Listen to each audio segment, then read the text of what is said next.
That's actually an interesting story. When my father first came here, he of course had no money to stay in a hotel, but his friends from the Medham School in Wood were in New York. These were people that had gone with him from first grade to the sixth grade to the seventh grade.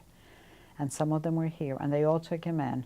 And he didn't want to impose on anyone excessively, so he would stay a week with this one and a week with that one, and then they would rotate him around. They were all thrilled to have him, but he didn't have his own place, and they were all trying to find him a job. So he had a succession of factory jobs, but eventually one of his friends who worked for a printer got him a job in a print shop in Lower Manhattan.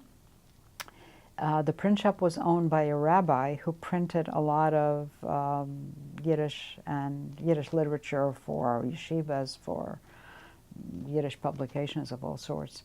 And he needed someone who knew Yiddish. So they did a process in printing called photo offset stripping. And if you knew the Yiddish characters, you could do this job a whole lot better.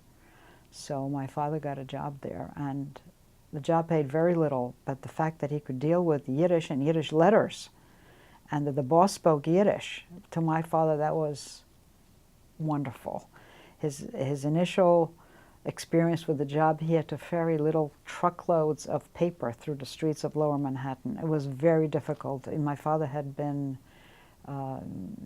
not a blue-collar worker in Poland. He managed an office of 300 employees himself. So doing this kind of physical work had a lot of immigrants extremely depressed and upset. My father was thrilled. He was in New York. He was free. He didn't care. He would do any job. And he made very little money, and he naively thought that a whole family could survive on this. So in a while, when we came over, it was clear that couldn't make it on his salary. So my mother had to go to work.